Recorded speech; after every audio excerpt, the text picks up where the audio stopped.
Hello everyone. మనం ఈ వీడియోలో యావరేజ్ ఫంక్షన్ బ్లాక్ గురించి నేర్చుకుందాం. ముందుగా మీ పిఎల్సి సాఫ్ట్వేర్ను ఓపెన్ చేసుకోండి. లెఫ్ట్ సైడ్న స్క్రోల్ డౌన్ చేస్తే అనలాగ్ సెక్షన్లో యావరేజ్ వాల్యూ అనేది ఒక బ్లాక్ ఉంటుంది. ఇది తీసుకోండి. ఓకే. ఈ యావరేజ్ వాల్యూ అనే బ్లాక్ ఏం చేస్తుందంటే కనుక మన సెన్సార్స్ యొక్క సిగ్నల్స్ ఉంటాయి కదా, అనలాగ్ సిగ్నల్స్. ఆ అనలాగ్ సిగ్నల్స్ని రీడ్ చేసి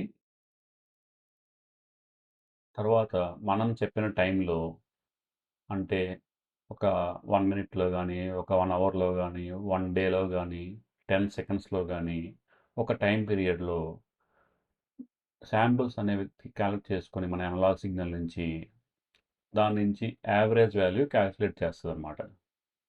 ఇండస్ట్రీస్‌లో జనరల్‌గా minimum value, maximum value, average వాల్యూస్‌ని ప్రాసెస్ వేరియబుల్స్‌కి క్యాలిక్యులేట్ చేస్తూ ఉంటారనమాట. వాళ్ళ అనాలిసిస్ పర్పస్ కోసం. ఓకే. ఈ అప్లికేషన్‌లో ఈ బ్లాక్‌ని మనం యూజ్ చేసుకోవచ్చు. మీరు ఈ బ్లాక్‌ని రైట్ క్లిక్ చేసి ప్రాపర్టీస్‌కి వెళ్తే గనక, ఇక్కడ మీకు బ్లాక్ నేమ్ ఇవ్వచ్చు. Let's say average. నెక్స్ట్ ఇక్కడ మనం డిఫైన్ చేసుకోవచ్చనమాట. మీకు మీ డేటా అనేది శాంప్లింగ్ టైమ్ అనేది ఎంత పెట్టొచ్చు. 1 డే కావాలా? 1 అవర్ కావాలా? 1 మినిట్ కావాలా? 10 సెకండ్స్ కావాలా? అంటే ఇది రిపీట్ అవుతా ఉంటది. మీరు 10 సెకండ్స్ పెట్టారనుకోండి, ఎవ్రీ 10 సెకండ్స్‌కి ఇది వాల్యూ తీసుకుంటా ఉంటది. యావరేజ్ తీసుకుంటా ఉంటది. ఎవ్రీ 1 అవర్, ఎవ్రీ 1 డే ఆ విధంగా. మన సిమ్యులేషన్ పర్పస్‌కి నేను 10 సెకండ్స్ యూజ్ చేస్తాను. తర్వాత నంబర్ ఆఫ్ శాంపిల్స్. ఈ 10 సెకండ్స్‌లో ఎన్ని శాంపిల్స్ కలెక్ట్ చేయాలి అనేది మనం డిఫైన్ చేయాలి. జనరల్‌గా నంబర్ ఆఫ్ శాంపిల్స్ ఎక్కువ ఉంటేనే యాక్యురసీ ఎక్కువగా ఉంటుంది. మీ ప్రాసెస్ వేరియబుల్ కనుక డైనమిక్ అయ్యి బాగా ఫాస్ట్‌గా చేంజ్ అయిపోతుందనుకుందాం. అప్పుడు నంబర్ ఆఫ్ శాంపిల్స్ ఎక్కువ పెట్టుకోవాలి. ఇన్ కేస్ మీ యొక్క ప్రాసెస్ వేరియబుల్ అనేది స్లో చేంజింగ్ అనుకోండి, అప్పుడు ఎక్కు నార్మల్‌గా డిఫాల్ట్ వాల్యూస్ గానీ, లో వాల్యూస్ గానీ పెట్టుకోవచ్చు. Okay. For example temperature signal అనుకోండి.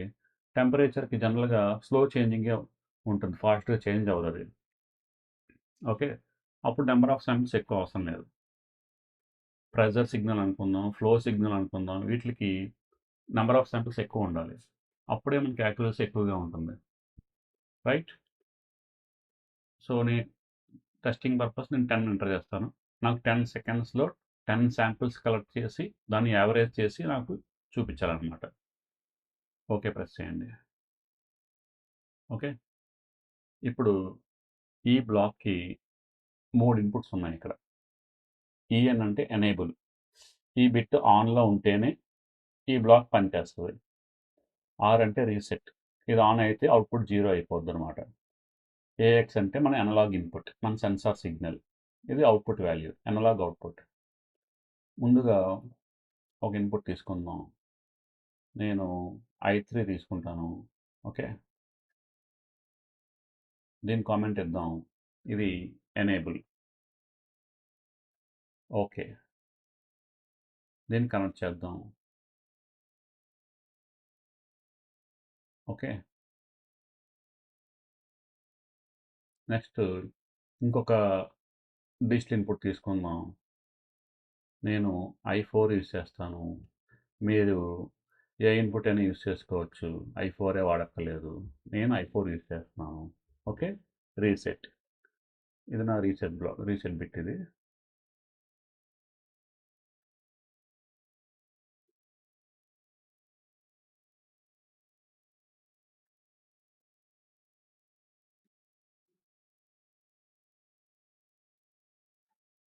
దీన్ని కనెక్ట్ చేద్దాం. ఆర్‌కి. నెక్స్ట్ అనలాగ్ ఇన్పుట్ తీసుకుంటాను. ఓకే. ఇది నా సెన్సార్ సిగ్నల్.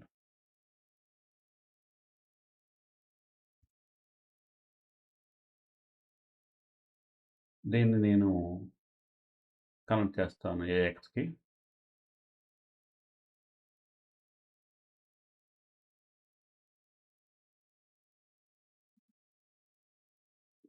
నెక్స్ట్ ఒక ఎనలాగ్ అవుట్పుట్ తీసుకుంటాను.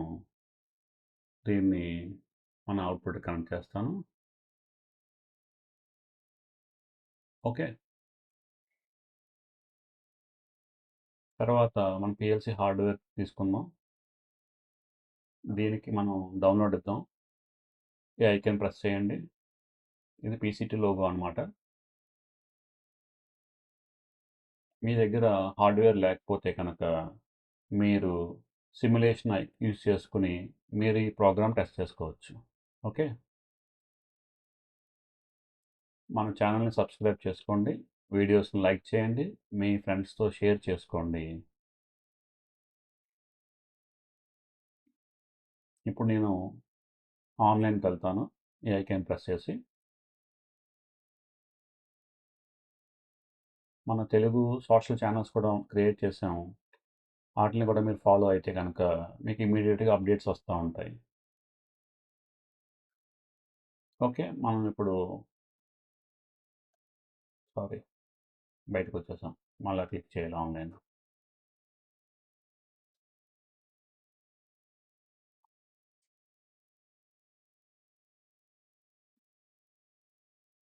సో మనం ఆన్లైన్లో ఉన్నాం. ప్రజెంట్ i3 ఆన్లో ఉంది. ఆఫ్ చేస్తాను. సో ప్రజెంట్ సెన్సార్ వాల్యూ 500 ఉంది. నేను ఫస్ట్ ఎనేబుల్ ఆన్ చేస్తాను. ఓకే. మనం ఏం డిఫైన్ చేసామంటే 10 సెకండ్స్లో 10 శాంపిల్స్ తీసుకుని యావరేజ్ చేసి ఇచ్చేలా చేసాం. సో నేను పొటెన్షియోమీటర్ని అలా ర్యాండమ్గా మూవ్ చేస్తూ ఉంటాను. సో మన అనలాగ్ ఇన్పుట్ చేంజ్ అవుతూ ఉంటుంది. 10 సెకండ్స్లో 10 శాంపిల్స్ కలెక్ట్ చేసుకుని మనకి వాల్యూ ఇక్కడ అప్డేట్ అవుతుంది అనమాట. చూడండి, యావరేజ్ చూపిస్తుందా? రైట్. ఈ విధంగా మనకి యావరేజ్ వాల్యూ వస్తూ ఉంటుంది. ఈ యావరేజ్ వాల్యూ మనకి రియల్ హార్డ్వేర్లో కన్నా సిమ్యులేషన్లో అయితే ఇంకా ఈజీగా అర్థమవుతుంది. సో నేను ఇది ఆపేసి సిమ్యులేషన్ స్టార్ట్ చేస్తాను. ఓకే. నేను ఇప్పుడు ఏం చేస్తానంటే కనుక ఇందాక మనం 10 సెకండ్స్లో 10 శాంపిల్స్ అన్నాను కదా, నాకు ఇప్పుడు 10 సెకండ్స్లో 25 శాంపిల్స్ తీసుకుంటాను, 10 కాదు. సో నేను నెంబర్ ఆఫ్ శాంపిల్స్ 25 పెట్టి ఓకే ప్రెస్ చేశాను. చూడండి, పైన నెంబర్ వేరీ అవుతుంది కదా, ఇంక్రీజ్ అవుతుంది, కౌంట్ ఇంక్రీజ్ అవుతుంది కదా, ఇది నెంబర్ ఆఫ్ శాంపిల్స్. కిందదేమో యావరేజ్ వాల్యూ 304. నేను ఇప్పుడు సెన్సార్ని సెలెక్ట్ చేసుకుని కింద మూవ్ చేస్తున్నాను ర్యాండమ్గా. అంటే మన సెన్సార్ వాల్యూ వేరీ అవుతుంది అనుకుందాం. 10 సెకండ్స్లో 10 వాల్యూస్ తీసుకుంటుంది, సారీ 25 వాల్యూస్ తీసుకుంటుంది. తీసుకుని దాన్ని యావరేజ్ చేస్తుంది. ఆ యావరేజ్ వచ్చిన వాల్యూని ఇక్కడ చూపిస్తుంది అనమాట. ఓకే. ఇన్ కేస్ ఇలా యావరేజ్ చేస్తున్నప్పుడు మన ఎనేబుల్ బిట్ ఆఫ్ అయిపోయింది అనుకుందాం. అప్పుడు క్యాలిక్యులేషన్ అనేది ఇక్కడితో స్టాప్ అయిపోద్ది. ఆ పాత లాస్ట్ వాల్యూ హోల్డ్ అయిపోయి ఉంటుంది. ఇన్ కేస్ మళ్ళీ ఎనేబుల్ బిట్ ఆన్ అయింది అనుకుందాం, ఇక్కడ నుంచి కంటిన్యూ అవుద్ది, మళ్ళీ క్యాలిక్యులేషన్ చేసుకుని యావరేజ్ వాల్యూ అప్డేట్ చేస్తూ ఉంటుంది.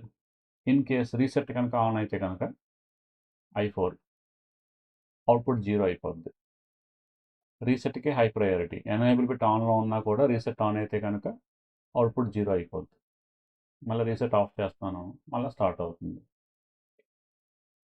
మళ్ళీ ప్రాపర్టీస్లోకి వెళ్ళి నేను ఈసారి 100 శాంపిల్స్ తీసుకుంటాను 10 సెకండ్స్లో. ఓకే. చూడండి, 10 సెకండ్స్లో 100 శాంపిల్స్ కలెక్ట్ చేసి మనకి ఇప్పుడు యావరేజ్ ఇస్తుంది అనమాట. ఈ విధంగా మీరు మీకు కావాల్సిన టైం పీరియడ్, అంటే ఎన్ని సెకండ్స్లో కావాలి, ఎన్ని అవర్స్లో కావాలి, ఎన్ని డేస్లో కావాలి అని సెలెక్ట్ చేసుకోవచ్చు. దాని తర్వాత నెంబర్ ఆఫ్ శాంపిల్స్ సెలెక్ట్ చేసుకోవచ్చు. మీ సెన్సార్ సిగ్నల్ అది ట్రాక్ చేస్తుంది. మనం చెప్పిన నెంబర్ ఆఫ్ శాంపిల్స్ తీసుకుని దాన్ని యావరేజ్ చేసి మనకి ఇస్తుంది. ఫర్ ఎగ్జాంపుల్ నేను 1000 పెట్టి వదిలేసాను అనుకుందాం. నేను రీసెట్ సెలెక్ట్ చేశాను, మళ్ళీ వదిలేసాను. ఇప్పుడు ఏమవుద్ది, 100 టైమ్స్ శాంపిల్ తీసుకుంటుంది. నేను ఇప్పుడు ఇన్పుట్ చేంజ్ చేయట్లేదు, 1000 అలాగే ఉంచేసాను. సో 1000 అనే వాల్యూని 100 టైమ్స్ తీసుకొని దాన్ని ప్లస్ చేసి ఆ వచ్చిన వాల్యూని డివైడ్ బై 100 చేస్తుంది. అదే యావరేజ్, అంతే కదా. ఆ వాల్యూని మనకి ఇక్కడ చూపిస్తుంది. సో ఆబ్వియస్లీ మనకు 1000 మనకు వస్తుంది. ఓకే. మీరు మీ ఇండస్ట్రీస్లో, మీ వర్క్ చేస్తున్న ప్లేస్లో యావరేజ్ వాల్యూ ఫంక్షన్ మీరు యూజ్ చేస్తున్నారా? యూజ్ చేస్తే కనుక ఎటువంటి ప్రాసెస్ వేరియబుల్స్‌కి యూజ్ చేస్తున్నారు? ఏ ఫంక్షన్‌లో, ఏ లాజిక్‌లో యూజ్ చేస్తున్నారు? నెక్స్ట్ ఎంత టైమ్ పీరియడ్‌లో ఎన్ని శాంపుల్స్ మీరు యూజ్ చేస్తున్నారు? ఎలా యూజ్ చేస్తున్నారు అనేది ఒక బ్రీఫ్‌గా కామెంట్స్ ద్వారా షేర్ చేసుకోండి. సో దట్ మన ఎవ్రీ ఇండస్ట్రీస్‌లో ఏ విధంగా ఉంటుందనేది మనకు ఐడియా వస్తా ఉంటదనమాట. Thank you. నేను మిమ్మల్ని నెక్స్ట్ వీడియోలో కలుస్తాను.